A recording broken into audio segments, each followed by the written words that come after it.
TB আমরা সবাই জানি যে অত্যন্ত চ্যালেঞ্জিং একটি রোগ আমাদের জন্য। চ্যালেঞ্জিং কেন? তার কারণ হচ্ছে সঠিক সময়ে যদি রোগ নির্ণয় না হয়, যদি খুব দেরি হয়ে যায়, তাহলে ডাক্তারবাবুদের কাছে আর কিছু করার থাকে না। এবং আমরা জানি যারা মেডিকেল পেশার সাথে যুক্ত বা এই লাইনে যারা যুক্ত তারা জানি যে মাইকোব্যাকটেরিয়াম টিউবারকুলোসিস একটি ব্যাকটেরিয়া, সেই ব্যাকটেরিয়া এই রোগটি ঘটায়। এবং বিজ্ঞানের কাছে সবথেকে বড় চ্যালেঞ্জ হচ্ছে ব্যাকটেরিয়া এমন একটা জীব বা অণুজীব বলা ভালো, যারা খুব তাড়াতাড়ি পরিবর্তন করে নিতে পারে নিজেকে। সময়ের সাথে সাথে তারা নিজেদের মধ্যে এমন এমন পরিবর্তন আনে, আজকে যে অ্যান্টিবায়োটিকটা ফলপ্রসূ, দেখা যাচ্ছে 5 বছর পর সেই অ্যান্টিবায়োটিকটা ফলপ্রসূ নয়। সেই জন্য এখানে এমডিটি ট্রিটমেন্ট দেওয়া হয়। সম্ভবত 3-4টে অ্যান্টিবায়োটিকের কম্বিনেশন থাকে, এবং সেই 3-4টে অ্যান্টিবায়োটিকের কম্বিনেশন যা হয়, সাধারণ মানুষ যাদের মধ্যে সেই সচেতনতা থাকে না, এক তো নিজেরা বুঝতে পারে না কিনা টিবি হয়েছে। টিবি হলে পরে যখন স্বাস্থ্যকেন্দ্রে গিয়ে ওষুধটা নিতে হয়, নিয়ম হচ্ছে স্বাস্থ্যকেন্দ্রে গিয়ে ওখানে নিজের সামনে ওষুধটা খেতে হবে। কিছুদিন খাওয়ার পর শারীরিক একটু উন্নতি হলে তার মনে হয় যে আর আমাকে ওষুধ খেতে হবে না, সে তখন ওই জায়গা থেকে ডিটাচ হয়ে যায়। আর এই যে যখনই এই ফুল ডোজটা পড়বে না, তখনই ওই যে ব্যাকটেরিয়া তার শরীরে এই যে ইনফেকশন ঘটিয়েছে, তার মিউটেশন হওয়ার চান্স বেড়ে গেল সঙ্গে সঙ্গে, এবং সে এমন হয়ে ফিরে আসবে আবার। তখন বিজ্ঞানের কাছে আর কোনো অ্যান্টিবায়োটিক নেই যেটা দিয়ে সারানো যেতে পারে। তাহলে এটা আমাদের জন্য খুব চ্যালেঞ্জিং টাস্ক, বড় কঠিন কাজ। সেই জন্য আমি স্বাস্থ্য দপ্তরের আমাদের এই জেলার যিনি সর্বোচ্চ, অর্থাৎ সিএম সাহেব থেকে শুরু করে যারা আপনারা ফিল্ডে কাজ করছেন, আমাদের আশা দিদিরা থেকে শুরু করে এবং অন্যান্যদেরকে, যেটাকে আমাদেরকে খুব সতর্কতার সাথে এবং খুব ভালো করে এটাকে আমাদেরকে লড়াইটা করতে হবে। ডিউটি করার জন্য ডিউটি করলে হবে না, আমাদেরকে এই রোগটাকে নির্মূল করার জন্য করতে হবে। কারণ যে ব্যক্তির দেহে ও ছাড়া পড়ে গেল, ওর দেহে ব্যাকটেরিয়াটা মিউটেটেড হয়ে ফিরে এলো বা মিউটেশন হয়ে গেল, ও শুধু ওর ক্ষতি করবে না, ওর কাছ থেকে যদি আমার শরীরে আসে, আমাকেও বাঁচানোর আর কোনো উপায় থাকবে না। এটা কিন্তু আমাদেরকে মনে রাখতে হবে। তো সেই জন্য আমাদের অত্যন্ত সচেতনতার সাথে এই স্ক্রিনিং প্রোগ্রামকে সামনের দিকে এগিয়ে নিয়ে যেতে হবে। এবং যেটা আমাদের আধিকারিকরা বলছিলেন যে আগে আমরা টার্গেটেড স্ক্রিনিং করতাম, এখন আমাদের সবাইকে স্ক্রিনিং করতে হবে এবং স্ক্রিনিং করে দেখতে হবে। এবং সেই স্ক্রিনিং করে দেখতে হবে যে কাদের মধ্যে এই জীবাণু বাসা বেঁধে আছে। এবং জীবাণুটি খুব চালাক, আপনার শরীরেও বাসা বেঁধে থাকতে পারে, আমার শরীরেও বাসা বেঁধে থাকতে পারে। ও এখন বহিঃপ্রকাশ করবে না। এরা হচ্ছে স্লিপার সেলের মতো। স্লিপার সেলের মতো কেমন? চুপ করে ঘাপটি মেরে বসে থাকবে। যখন আপনি দুর্বল হবেন, অর্থাৎ ধরুন আমাদের দেশে বৈদেশিক যে স্লিপার সেল আছে, তারা চুপ করে বসে থাকে। যখন আমাদেরকে কোনো যদি বিদেশি শত্রু আক্রমণ করে, তখন তারা অ্যাক্টিভিটি শুরু করে। তো সেরকম এই জীবাণুটি ওরকম শরীরের মধ্যে ঘাপটি মেরে বসে থাকবে। যখন আপনার শরীর দুর্বল হবে, আপনার মধ্যে নিউট্রিশন বা পুষ্টির অভাব হবে, তখন ওই ঝপ করে ওর নিজের আসল রূপটা দেখাবে, ও বেরিয়ে এসে আপনার শরীরকে কবজা করার চেষ্টা করবে। সেই জন্য পুষ্টি বা নিউট্রিশন অত্যন্ত গুরুত্বপূর্ণ। তাই আজকে আমরা 300 জন পেশেন্টকে এরকম তাদের হাতে এই কিট তুলে দেব, পুষ্টি কিট তুলে দেব। মাননীয় প্রধানমন্ত্রী এটা বহুদিনের স্বপ্ন, এবং আমার মনে আছে প্রথমবার সাংসদ হওয়ার পর উনি আমাদের সাথে মিটিংয়ে বলেছিলেন প্রত্যেককে 5 জন করে নিতে হবে সাংসদদেরকে। তো তখন নিতে পারিনি, কারণ পশ্চিমবঙ্গ রাজ্য সরকারের সহযোগিতা আমরা পেতাম না। তাই এবার আমি ঠিক করেছি গতবারের 5 জন আর এবারের 5 জন মিলে মোট 10 জনের যে পুষ্টি কিট, সেই পুষ্টি কিটের দায়িত্ব আমি আমার তরফ থেকে নিচ্ছি। মাননীয় প্রধানমন্ত্রী এটাকে বলেন জনভাগিদারি। জনভাগিদারি কেন প্রয়োজন?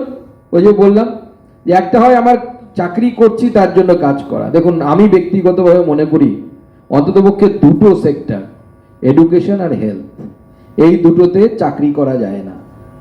এটা চাকরি নয়, এটা চাকরির থেকে একটু বেশি। আমাদের হাতে অন্য দায়িত্ব থাকে। সেটা আমাদের রেসপন্সিবিলিটিটা শুধু অফিস টাইমের রেসপন্সিবিলিটি নয়, বা আমাকে যেটুকু সরকার বেঁধে দিচ্ছে যে আমি স্যালারি পাচ্ছি, এটা নয়। আমাদের হাতে সমাজের একটা বিরাট বড় দায়িত্ব আছে। অন্ততপক্ষে আমি যতদিন মাস্টারমশাইগিরি করার সুযোগ পেয়েছি, সে কলেজে হোক বা বিশ্ববিদ্যালয়ে হোক, আমি অন্ততপক্ষে আমার জীবনের টাইম দেখিনি। আপনি আমার যে কোনো ছাত্রের কাছ থেকে সেটা জিজ্ঞেস করে নিতে পারবেন। আমরা 7টা 8টা রাত্রি 10টায়ও ইউনিভার্সিটি থেকে ফিরতাম। তো আমাদের যারা স্বাস্থ্য এবং শিক্ষা ক্ষেত্রে আমরা যারা আছি তাদের একটু বেশি দায়িত্ব নিতে হবে। দেশের দায়িত্ব আপনাদের হাতে, আমাদের হাতে, অর্থাৎ শিক্ষক এবং স্বাস্থ্যকর্মীদের হাতে, বিশেষ করে অন্যান্যদেরও হাতে আছে, নেই এরকম আমি বলছি না। তাই আমাদেরকে এই রোগকে নির্মূল করার জন্য এগিয়ে যেতে হবে। আমাদের সিএমএই সামনে সাহেব বললেন যে এবার আমরা মৃত্যুর হারে অনেকটা কমিয়ে নিয়েছি। আমাকে উনি দেখাচ্ছিলেন, আমিও দেখলাম যে এখনো পর্যন্ত 10 জনের মৃত্যু হয়েছে 5 মাসে। আমরা এটা আশা করছি 30-এর মধ্যে আমরা এটাকে নামিয়ে আনতে পারবো। কিন্তু আমাদের স্ক্রিনিংটা কি সবাইকে ধরতে পারছে সেটাও আমাদের দেখা দরকার। কেউ এরকম ছাড়া পড়ে যাচ্ছে না তো, যাদের কথা আমরা জানতেই পারছি না যে তারা হয়তো ছাড়া পড়ে যাচ্ছে, তাদেরকে আমাদেরকে এর আওতায় নিয়ে আসতে হবে। আগে কেন্দ্র সরকারের কোনো প্রকল্প পশ্চিমবঙ্গে সেইভাবে ইমপ্লিমেন্ট হতো না। মাননীয় মুখ্যমন্ত্রী শুভেন্দু অধিকারী দায়িত্ব নেয়ার পর সিদ্ধান্ত হয়েছে যে নতুন যে সরকার তা কেন্দ্র সরকারের সাথে কাঁধে কাঁধ মিলিয়ে ভারতের সমস্ত সমস্যা, যে সমস্যাগুলো পশ্চিমবঙ্গেরও সমস্যা, আমরা লড়াই করব। গতকালই মাননীয় মুখ্যমন্ত্রী দিল্লিতে ছিলেন এবং উনি আয়ুষ্মান ভারত প্রকল্পে অংশগ্রহণ অর্থাৎ মেমোরেন্ডাম অফ আন্ডারস্ট্যান্ডিং সাইন হয়েছে আমাদের স্বাস্থ্য দপ্তর এবং ভারত সরকারের স্বাস্থ্য দপ্তরের মধ্যে। আমরা এখন আয়ুষ্মান ভারতে আসব এবং আমরা আয়ুষ্মান ভারতের লাভ আগামী দিনে সাধারণ মানুষ, আমাদের গরিব মানুষ পাবে। এর ফলে আমাদের সাধারণ মানুষ এবং গরিব মানুষ উপকৃত হবে। এবং আমাকে এখনই স্বাস্থ্য দপ্তর থেকে ইনফর্ম করা হলো যে আয়ুষ্মান ভারতে দক্ষিণ দিনাজপুর জেলাকে মডেল হিসেবে গণ্য করা হয়েছে। এই জন্য দক্ষিণ দিনাজপুর জেলার স্বাস্থ্যের সাথে যুক্ত সমস্ত ব্যক্তিকে, সর্বোচ্চ আধিকারিক থেকে শেষ বিন্দুতে যারা কাজ করছেন, তাদেরকে আমি অসংখ্য ধন্যবাদ জানাই। আজকে সকালবেলায় আমাদের স্বাস্থ্য মন্ত্রণালয়ের অর্থাৎ রাজ্য সরকারের স্বাস্থ্য মন্ত্রণালয়ের যিনি প্রিন্সিপাল সেক্রেটারি আছেন স্বরূপ নিগম সাহেব, তিনি ফোন করেছিলেন, কারণ আমি মাননীয় মুখ্যমন্ত্রীকে বলেছিলাম যে আমাদের এখানে হার্টের খুব একটা ব্যবস্থা বালুরঘাট হসপিটালে নেই। তো স্বরূপ সাহেব আমাকে কথা দিয়েছেন খুব শীঘ্রই আমাদের বালুরঘাট জেলা হসপিটালে ক্যাথ ল্যাবকে এখানে আগামী দিনে লাগু করা হবে, তার প্রচেষ্টা উনি শুরু করছেন। এর ফলে বহু মানুষ উপকৃত হবে। এবং মাননীয় মুখ্যমন্ত্রীও বলেছেন যে দক্ষিণ দিনাজপুর জেলার স্বাস্থ্য ব্যবস্থাকে উন্নত করার জন্য যা যা সহযোগিতা প্রয়োজন, আমাদের নেফ্রোলজিস্টেরও ডিমান্ড ছিল, কিন্তু নেফ্রোলজিস্ট গোটা পশ্চিমবঙ্গেই কম, পাওয়া যাচ্ছে না। পাওয়া গেলে আবার নতুন রিক্রুটমেন্ট হলে, বা উনি বলেছেন আমাদের হেলথ সার্ভিসে যদি কোনো নেফ্রোলজিস্ট অ্যাভেলেবেল থাকে তাহলে উনি পাঠানোর ব্যবস্থা করবেন। কিন্তু ক্যাথ ল্যাবের ব্যাপারে সিদ্ধান্ত হয়ে গেছে, আগামী দিনে দক্ষিণ দিনাজপুর জেলা হসপিটালে ক্যাথ ল্যাব অর্থাৎ হার্টের যে চিকিৎসা, সেই চিকিৎসার ব্যবস্থা আমরা দক্ষিণ দিনাজপুর জেলা হসপিটালে করব এবং এর ফলে অনেক মানুষ উপকৃত হবে। এবং আমি যে জনভাগিদারির কথা বলছিলাম, আমি জেলার প্রশাসনকে আমি অনুরোধ করব এই জনভাগিদারিকে আরো সর্বস্তরে নিয়ে যাওয়ার জন্য। আমরা এই ক্ষেত্রে কি করি, কোনো বিজনেসম্যানের কাছে অ্যাপ্রোচ করি সিএসআর এর জন্য, কাউকে অন্য কাউকে অ্যাপ্রোচ করি, আমরা অতি সাধারণ যারা তাদেরকেও আমরা অ্যাপ্রোচ করি। 10 জন মিলে একজন পেশেন্টের দায়িত্ব নিতে পারে কিনা, এই রকম মানুষকে আমরা প্রত্যেকটি স্কুল টিচারকে কাছে অ্যাপ্রোচ করি, অধ্যাপকদের কাছে অ্যাপ্রোচ করি, সরকারি কর্মচারীদের কাছে অ্যাপ্রোচ করি। একা না পারলে 5 জন মিলে, 3 জন মিলে যদি একজনকে দায়িত্ব নেয় গোটা বছরের, তাহলেও সেটা একটা বিরাট বড় দায়িত্ব হবে বলে আমার বিরাট বড় কাজ হবে বলে আমার মনে হয়। এবং তার সাথে সাথে আমাদের এই জেলা স্বাস্থ্য ব্যবস্থায় একটা অ্যাম্বুলেন্সটা আজকে থেকে ব্যবহার হবে সঠিকভাবে, যেটা অত্যন্ত গুরুত্বপূর্ণ। তার সাথে সাথে যে এআই এনেবলড এক্সরে যে মেশিন ব্যবহার হচ্ছে, অত্যন্ত আমার মনে হয় এটা সময় উপযোগী অ্যাপ্রোচ। কারণ বর্তমানে আর্টিফিশিয়াল ইন্টেলিজেন্স ছাড়া এই পৃথিবীর অস্তিত্ব ভাবা সম্ভব নয়।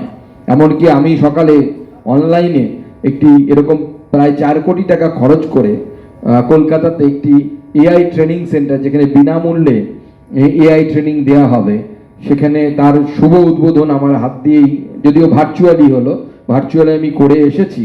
সেই জন্য এআইকে আমরা অস্বীকার করতে পারি না। এআই এর ব্যবহার আমার মনে হয় স্বাস্থ্যক্ষেত্রে, শিক্ষাক্ষেত্রে অত্যন্ত সফলতার সাথে হতে পারে। রিমোটেস্ট এরিয়াতে, যেখানে ডাক্তারবাবুরা বা রেডিওলজিস্ট আমাদের পক্ষে সম্ভব নয়, সেখানে এআই অত্যন্ত গুরুত্বপূর্ণ ভূমিকা পালন করতে পারে বলে আমার মনে হয়। তাই আমি আপনাদের সকলকে অনুরোধ করব যে আমরা আরও নিত্য নতুন এই ধরনের কি করতে পারি আমাদের এই জেলার স্বাস্থ্য ব্যবস্থাকে আরও উন্নত করার জন্য, সেই বিষয়ে নিজেদের চিন্তাভাবনা আপনারা প্রয়োগ করুন। জেলার মুখ্য স্বাস্থ্য অধিকর্তা সাহেব আছেন, জেলার সমাহর্তা অর্থাৎ ডিএম সাহেব আছেন, এবং অন্যান্য যারা আপনারা আছেন সমাজের সর্বস্তর থেকে আমরা আপনাদের সহযোগিতা চাই, আপনাদের সাজেশন চাই। আমরা অন্ততপক্ষে এটুকু বলতে পারি, আমরা এই ধরনের ভুল কনসেপশনে বিশ্বাস করি না যে আমরা সব জানি। আমরা খুব কম জানি, আমরা মানুষের কাছ থেকে জানতে চাই, মানুষের সাজেশন নিতে চাই। আপনাদেরও যদি সাজেশন থাকে, হ্যাঁ সব তার মধ্যে আমাদের সম্ভব কি সম্ভব না সে তো সরকার এবং আধিকারিকরা বলতে পারবেন, কিন্তু আপনার you are free to give your suggestion, at least আমি এটা বলতে পারি। আপনারা আপনাদের সাজেশন দেবেন, আপনাদের সাজেশন শোনার জন্য আমরা আছি, আমাদের সম্মানীয় বিধায়করা আছেন, এবং সকলে মিলে আমরা ভারতকে টিবি মুক্ত করব, এটা আমাদের অঙ্গীকার। এবং মাননীয় প্রধানমন্ত্রী যে স্বপ্ন দেখেছেন যে আমরা টিবিকে ভারতবর্ষ থেকে তাড়াবো, সেটা আমরা অবশ্যই সফল হব সকলে মিলে কাজ করলে। এই বিষয়ে আমার কোনো সন্দেহ নেই। সবাইকে আমার তরফ থেকে আরেকবার শুভেচ্ছা জানিয়ে আমি আমার বক্তব্য এখানে শেষ করছি। সবাই ভালো থাকুন, সুস্থ থাকুন। বন্দে মাতরম, ভারত মাতা কি জয়।